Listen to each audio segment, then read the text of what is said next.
Hey everyone, my name is Rocky Meyer and this is our Black Hills Home. In today's video, I'm going to do a quick toolbox tour. So, let's get started.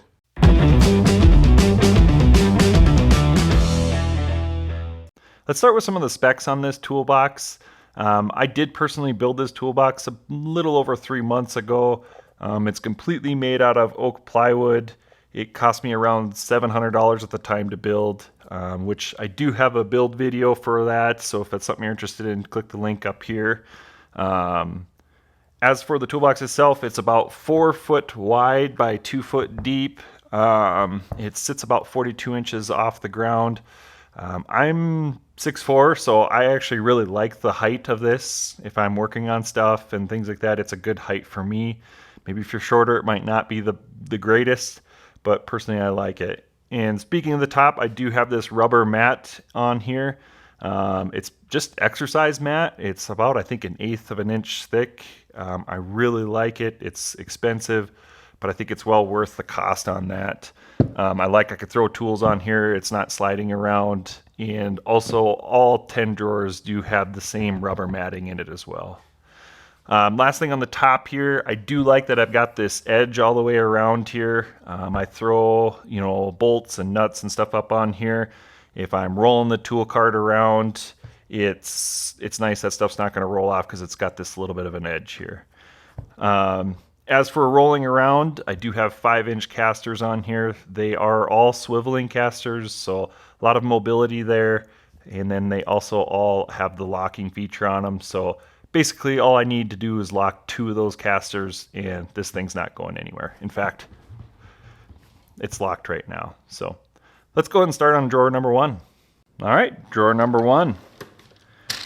So this drawer is one of the bigger drawers in this toolbox. I like having this top drawer be the full length. I wanted it a little bit deeper too so that I could have all my sockets standing up. As far as the sockets go, these are nothing fancy. These are just Husky. I bought one of them blow molded cases with all the sockets in it, and it had all the wrenches as well. The case thing worked great and all, but it's not what I like, so that's finally out the door. This is a much easier, lot better system. I've got, of course, 1/4 inch, 3/8, and the 1/2 inch sockets. I do have a lot of room up here for more 1/2 inch sockets. I do plan on getting some impact ones. So if you've got any recommendations, I've been looking into Tecton, maybe Sunex or Gear Wrench. But if you have any recommendations as to a good set that's relatively inexpensive, because again, I'm not a mechanic. I'm just the guy working on stuff at his house. So let me know in the comments below if you've got any recommendations there. These socket trays, I really like these. I did a lot of research. I wanted something that looks good. Not a big fan of the magnetic trays and not a big fan of the plastic trays. This is all billet aluminum. The company that makes this is WestlingMachine.com. They're out of Minnesota, I think, so just our neighbors to the east. I really like it. You can get these in pretty much any color. You can have them labeled if you want. I didn't want to do that because as I move things around, I didn't want to have, be locked into a certain spot. The black is for metric, and the red is for standard. You're going to see that's kind of a theme throughout this toolbox. Go to ratchets, I've got a 1/2 inch, 3/8, and a 1/4 inch socket. Those are all Husky. I also have a pretty cheap torque wrench. Don't use it a lot, but it's nice to have one. Just picked this one up. This is a Gear Wrench swivel ratchet, 90 tooth. I really like it. I would say I'll probably use this more than anything in here. So, going over to the side here, I do have a set of Sunex pry bars, a couple different lengths. Pry bars are pretty handy, for about anything. I do have one of these little Braun lights, which is just Harbor Freight, which I really like it. It really lights things up. It's got decent battery life. I'm sure there's better ones out there, but for the price, you can't really beat this. And then this is just a cheap pen light. I think this is the only tool truck tool that I have in this toolbox. It's a Matco DT6G. I know a lot of people that have these and they really like them, and it's nice. The The gauge is right there built into it. Don't use it a ton, but it'll probably last me forever. I think that about wraps up this drawer. I've got some room for expansion.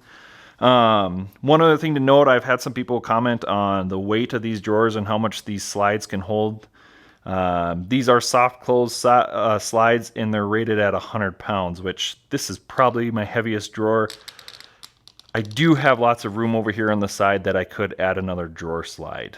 So that maybe happen, but for right now, it seems to work pretty good. The soft close feature works perfect. So let's move on to drawer number 2. So drawer 2 and drawer 3 are going to be really similar. They both house all of my wrenches. Again, nothing too fancy in here. You can see that I've got red. This is all standard in here. And then the next drawer down is going to be all metric. But I've got just some, inexpensive Husky wrenches here. These came with that set that the sockets and all that came with as well. There was some gaps in there which I've actually filled in, so I've got all the way from 1 inch down to 1/4 inch. Some of those I may never ever use, but if I do, I've got it. Moving over to here, I've got some gear wrench stubby wrenches, which a stubby wrench is really handy to have. I don't have a full set, but I got kind of the basics there. These are all ratcheting too, which I would definitely recommend a ratcheting, wrenches. I really think they're handy. Obviously, I've got the full size ones over here, and again, these are gear wrench. These all came in one package, and it was a really good deal. It was like Christmas time or something like that at Tractor Supply. I picked them up pretty cheaply, I thought, for ratcheting wrenches. I'd say the only downside to these is I wish that it had the little bit of an angle on there. So like if you get into a tight spot, your hand's not up against something. And also I wish it had the switch for it, so you could reverse it and everything from here. I've heard of people loosening up a bolt and then getting to the top and they can't get the wrench off of there. So I haven't had that happen, but I'm pretty cautious about it as well. These cases are all, just kind of cheap Tecton cases. I got them off of Amazon. It was nice because I could kind of pick the color I wanted and also how many wrenches I wanted it to hold. These are just some smaller little wrenches. Again, came in that case. It's a good spot for them in here. I've got a few nut drivers. Again, these are all standard. Don't use them a ton, but they are pretty handy for certain situations. Lastly, in this drawer is just a 1.5 inch and 1.5 inch and 1/8 wrench. This is mostly for removing balls off of receiver hitches and stuff like that. So, moving down to drawer 3, again, pretty much the same thing as the one above there. Again, I have metric in black and standard in red. Nut drivers, metric, and same thing, stubbies with the ratcheting and the regular sized ratcheting wrenches. Do keep my not metric, but keep my crescent wrenches or adjustable spanner wrench, whatever you want to call it, in here just because I had a little bit more room than I did in the standard one. So moving on to drawer 4. Drawer number 4 is all of my pliers. As you can see, just like all the other drawers, I like things to be really organized, easy to find. These little holders are really handy. These are Ernst or something like that. I can't remember what the exact name is on them, but I know like Tecton, I think Sunex has the same exact holder. They're probably made by the same company. I do have some linked down below. Over here are my most commonly used pliers. Of course, needle nose, lineman's pliers, traditional pliers. And then I've got my side cutters or die cutters or dikes, whatever you want to call them. Honestly, this is probably why I have so many Husky tools. I've had this for a lot of years, and I've had some other ones that were complete junk, but these have been really good. I've cut a lot of stuff with them, and they're not dull, they're not dented up or anything like that. So it's probably why I keep going back to Husky, because they make decent tools for a decent price. Moving on, I've got some electrical multi-tool stuff, strippers, whatever you want to call them, vice grips, and Fencing pliers is kind of maybe unnecessary. I don't use it a lot, but I grew up using these on the ranch and stuff, so whenever I need something like this, it's nice to have.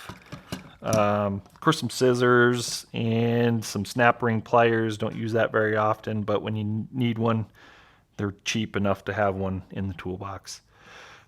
Some junk pliers and some junk side cutters. I don't even know why I keep these. They might as well, I should just throw them away, but for whatever reason, I can't seem to do that.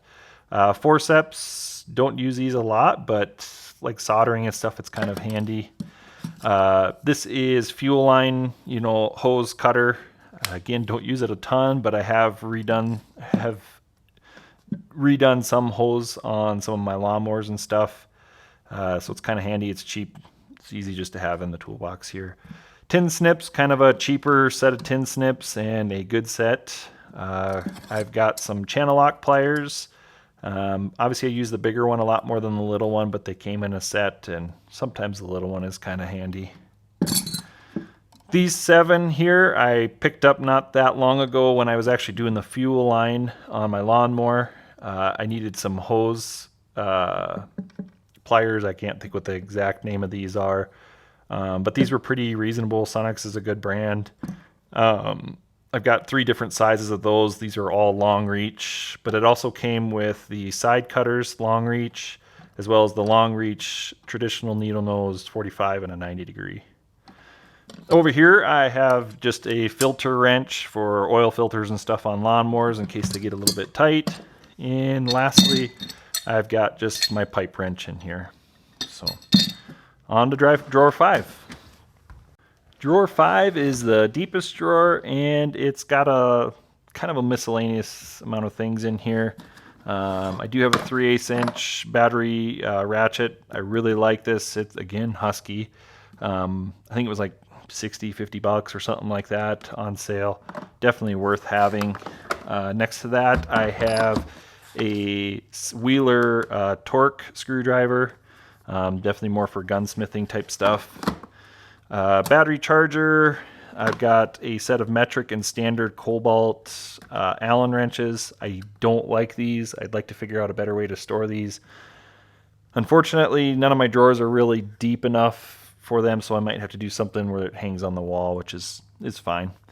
I also have some Tecton gunsmithing punches, a set of those. I keep this in here. I really like having a bag.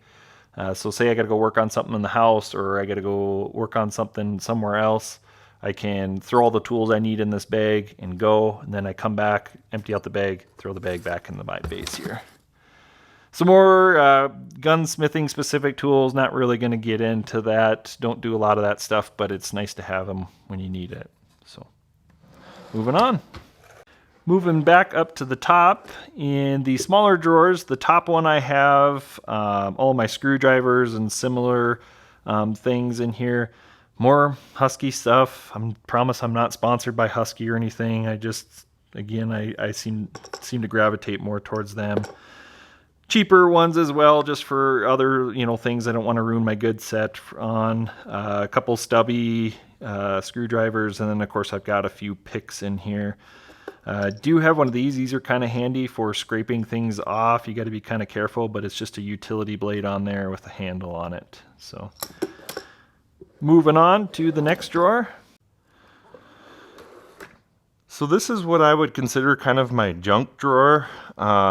Not because this stuff is junk, but because it's less organized than the other stuff has been. In the past drawers, things have been kind of grouped out by category, screwdrivers together, pliers together, wrenches together. But after a while, you kind of run out of space, and then also I don't have enough, punches to fill an entire drawer. So you kind of got to group it together with some maybe not similar things. So got a couple chisels here, punches, all. I've got some more Allen wrenches. I use my T-handle ones a lot more, but these are kind of nice if I need to grab one quick and throw it in the bag. I can throw it in and take it to wherever. They're a little easier to transport. Got a couple different utility blades and things like that. My utility knives in here as well. Just a lighter for miscellaneous things and starting my torch and stuff like that. Lastly, I've got a tape measure in here. I thought it was kind of funny. Somebody commented about only having one tape measure. I've got more than one. I just keep one in here because it's handy, and then the rest are kind of spread out throughout the shop so that they're easy to grab when I need them. I think that about wraps up this drawer. On to the next one. This next drawer down is all of my hammers and mallets and stuff. Nothing fancy here, normal claw hammer, and I do have a tack hammer, which I kind of like, comes in handy occasionally. Then nothing else in that one. Probably will add some other stuff to it eventually, but right now that's all I really need. This next drawer has kind of some electrical stuff in it. Here I've got my multimeter GFCI outlet tester, which any homeowner should probably have one of these, especially if it's an older home. Make sure all of your outlets are correct. Up here I've got, of course, stud finders, a laser measurer. Don't use it a ton, but it is kind of handy for certain situations. Soldering iron, and then just a light tester. So, all right, last drawer. And an anticlimactic finish. Just have a few things in this last drawer. My files, which I use quite a bit. And then I've got my riveter in here, which I don't use very often. But that's really all I have in this drawer. So not a real exciting finish to the Toolbox tour, but it is what it is. All right, I think that wraps up the Toolbox tour. I hope you got something out of it, or that it was a little bit entertaining anyway. I know when I get on YouTube and I see Toolbox tours, I kind of get roped into them for whatever reason. I really enjoy them, so I figured there was a few of you out there that would be interested in doing a tour. Please feel free to leave a comment if you've got any questions or recommendations for tools or better organization. I'm all ears. I don't do everything perfect, so it's always interesting to see other people's take on things. Also, if you want to see more videos like this or want to see other things that I'm doing around my house, please feel free to hit the like button and subscribe. Thanks for watching, and we'll see you in the next video.